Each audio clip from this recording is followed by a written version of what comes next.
Sveiki, esu humanitarinių mokslų daktaras Andrius Martinkus ir tęsime mūsų pamąstymus apie kintantį pasaulį ir apie lietuvių tautos, Lietuvos valstybės vietą šitame kintančiame pasaulyje. Dėkoju už jūsų rėmimą, dėkoju už jūsų patiktukus, už jūsų komentarus. Ir kągi, esame tikrai labai gražiame metų laike, vasarvidis, ilgiausios dienos, trumpiausios naktis,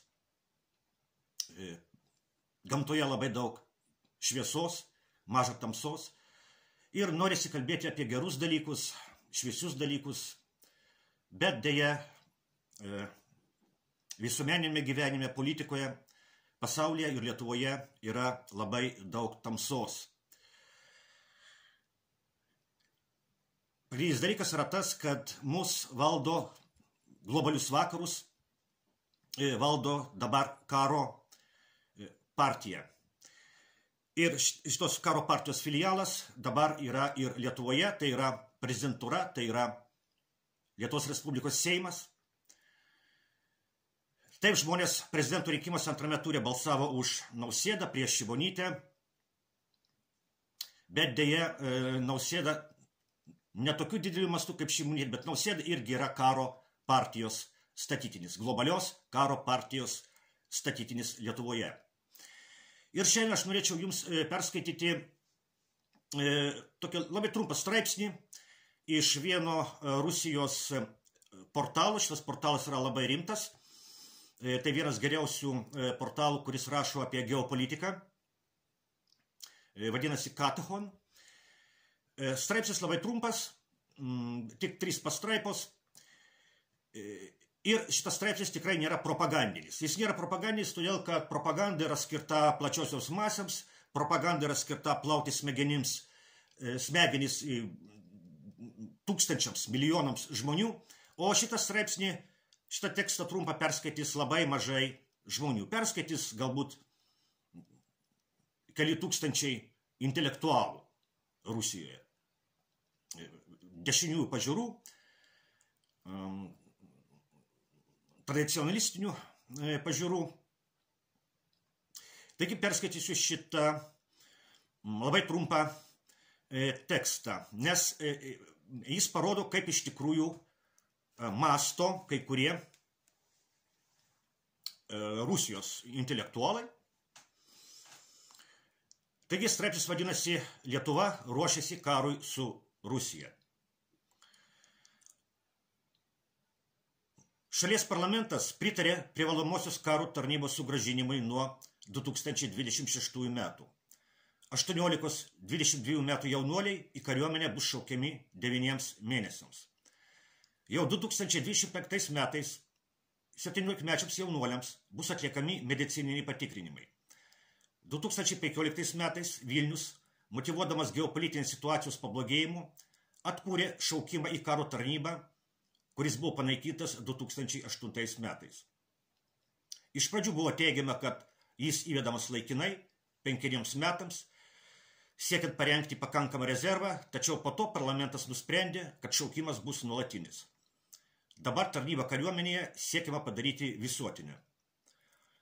Lietuva ir kitos Baltijos šalis, taip pat Lenkija ir kitos Rusijos federacijos kaiminės vakaruose, rimtai vertina Rusijos grėsmę. Jei privalomoji tarnyba įvedama 2026 metais, galima daryti prielaidą, kad Lietuva tikisi prieiti iki karinio susirėmimo su Rusija iki 2030 metų. Būtent apie šios metus kalbėjo buvęs Didžiosios Britanijos gynybos ministras Benas Volesas. Prieš metus jis sakė, kad NATO susidurs su būtinybė pradėti tiesioginį karą su Rusijos federacija ir Kinija, taip pat ruošis branduolinio ginklo panaudojimui.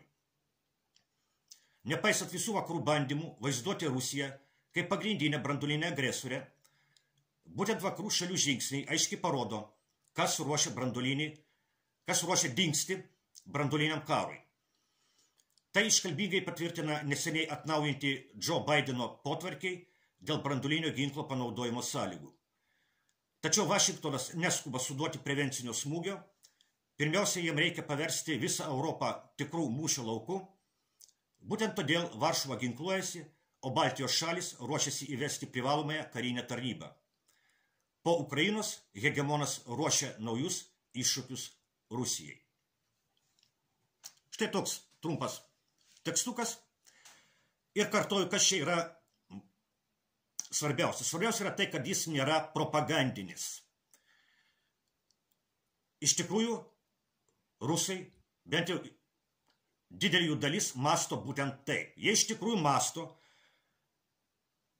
kad Lenkija, Lietuva, Latvija, Estija, galbūt Rumunija, gal dar kitos šalis, iš tikrųjų yra ruošiamas karui su Rusija ir po Ukrainos ateis šitų šalių eilė. Dabar Jungtinės Amerikos valstijos kaunasi su Rusija Ukrainoje, ukrainiečių rankomis ir ukrainiečių krauju, kurį bučiavo Nausėda, kai bučiavo Ukrainos vėliavą, jis taip sakė. O po Ukrainos ateis eilė Lenkijai, Lietuvai, Latvijai, Estijai, gal dar kam nors kitam. Rusai iš tikrųjų taip masto. Tai nėra propaganda. O dar paklauskime savęs. O galbūt taip yra ir iš tikrųjų? Gal iš tikrųjų taip ir yra? Gal čia nėra propaganda? Gal iš tikrųjų tie parsidavėliai, kurie valdo Lietuvą, jie iš tikrųjų ruošia Lietuvą karui? Kodėlgi ne? Kam tada tos Ukrainos vėliavos ant kiekvieno kampo? Na, dabar ačiū Dievui, aš gyvenu Kaune tų vėliavų smarkiai sumažėjo. Na, kai kurie sako žmonės, sako, kad ir Klaipėdoje sumažėjo, gal, na, jūs kiekvienas gyvenate savo vietoje, galite patys spręsti, ar sumažėjo jų, ar ne. Na, bet Vilniuje dėja jų, man atrodo, kad nesumažėjo, ant kiekvieno kampo Vilniuje šitos Ukrainos vėliavos. Tai ką reiškia tos Ukrainos vėliavos? Ar tai reiškia, kad Lietuva ir Ukraina yra jau kažkoks vienas placdarmas? Tai tuomet gal iš tikrųjų po Ukrainos ateis Lietuvos eilė. Tai kągi, ką aš noriu akcentuoti? Aš noriu akcentuoti būtent tai, kad šitas trumpas tekstukas tai iš tikrųjų nėra propaganda, rusai iš tikrųjų taip mano, rusai iš tikrųjų taip masto, jie iš tikrųjų galvoja, kad Lietuva valdantieji ruošia Lietuvą karui su Rusija, na ir iš to galime daryti tam tikras išvadas. Tuomet galime daryti išvadas, kad šitie parsidavėliai, kurie valdo Lietuvą šiuo metu, jie tikrai netarnauja Lietuvos nacionaliniams interesams, šitie parsidavėliai aptarnauja globalios karo partijos interesus, globalios karo partijos, kuris šiuo metu valdo ir Jungtines Amerikos valstijas. Ir išvada, kurią galime padaryti, tai yra tik tai, na, o ką mes galime padaryti? Ką gali padaryti paprasti Lietuvos žmonės, paprasti Lietuvos rinkėjai? Na, artėja Seimo rinkimai. Vienintelis dalykas, ką mes galime padaryti, mes galime ateiti į šitos Seimo rinkimus ir pabandyti išmesti iš valdžios tą karo partiją, parsidavėlių, landsbergistų ir jų pakalikų. Karo partija, kuri šiuo metu yra užvaldžiusi Lietuvą. Žmogus, kuris labiausiai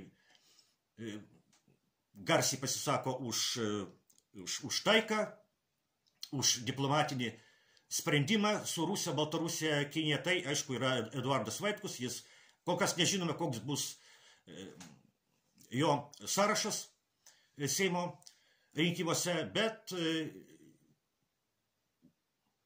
balsuoti, aišku, reikia už taiką, reikia balsuoti už šviesą, kad šviesa būtų ne tik gamtoje prieš Jonines, kad šviesa būtų ir Lietuvos visuomenėje, o tamsa turi būti išmesta. Tamsa turi būti išmesta, kaip rašoma šventajame rašte, turi būti išmesta į tamsybės, kur bus verksmo ir dantų griežimo. Kągi, gerų jums visiems Joninių ir susitiksime kitą kartą.